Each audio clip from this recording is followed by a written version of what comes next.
if I am pointing this gun, which I won't do because it's rude, but if I decide that I want to shoot this young man right here, nothing personal, you should have stayed, you stayed loyal to the king, that's your problem. If I'm shooting at you, I might hit him, okay? Maybe. And it would take me about 15, 20 seconds to reload this thing, maybe 3 shots a minute, and that's what they call volleying. You've heard the term in tennis, it's the same in shooting. And they would just exchange volleys. Your 100 are over there, my 100 are over here, my 100 fire at your 100, many of your 100 fall, then all of a sudden it's payback time, you're going to shoot back at me, many of my 100 fall. We do this about 3 times maybe, because even the most seasoned combat veteran, which the British were incredible, they were the most powerful, best trained army in the world. After about 3 of those times, you're going to have 3 options, basically. 1, to be dead. 2, to fix a bayonet and charge. I don't know whether you talked about bayonets. Will's going to talk. We got a very famous bayoneting right here, as you'll hear or haven't heard. And the third, and particularly with the Americans, and I'm just as patriotic, I think, as anybody. The third most exercised option, run like hell. Okay, because, you're not going to stand there all afternoon and just boom, boom, boom. And, you run, and it wasn't an active cowardice. These are very, very deadly weapons, even though they weren't active. If you got hit by one of these cannonballs, one of these musket balls, very likely you were going to lose a limb. You heard about amputation. And surviving was a pretty good trip. So they called it linear warfare.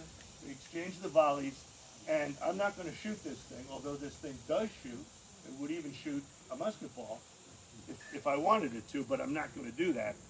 But I'll just show you a little bit about how it works. I would have an ammunition pouch. And in the ammunition pouch would be cartridges that I had put together, which are similar in concept to the cartridges they use today, but they were made out of paper. And inside the paper cartridge was gunpowder and the musket ball. So I'm getting ready to fire. The British are over there. I get a cartridge because I'm holding this. I bite the top of it up, spit it out. And then I half cock my musket. They call this the pan. Flash in the pan, anybody? Okay. Pour a little bit of gunpowder in there. Put this cover over it. And then I take the rest of the gunpowder. I pour it down the muzzle. I put the ball in there if I'm going to shoot a ball, which if I'm in combat, I'm obviously going to do. And then I take the paper that constituted the cartridge, put that in there as wadding, basically to hold everything in place. And then this, of course, is a No, that's Thomas. Right? So what I have to Thomas do, remains a bachelor. and again, 15 seconds these guys could do this.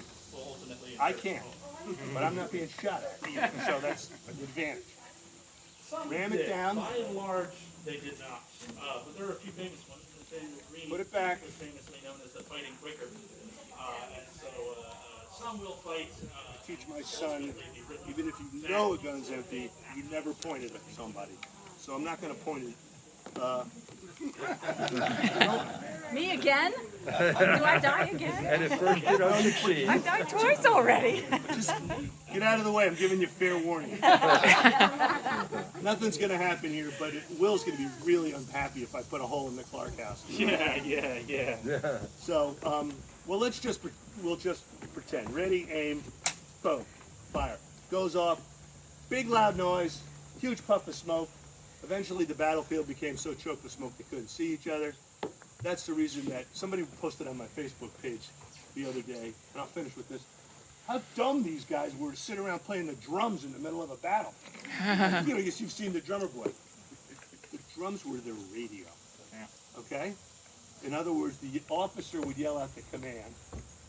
Everybody's firing muskets. Nobody could hear him.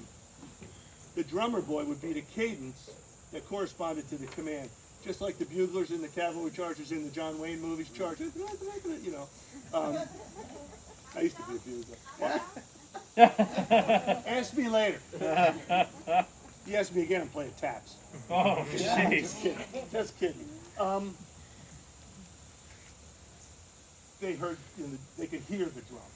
Okay, so thank you for your attention, and I guess. Yeah, thanks for Thank you. vamping.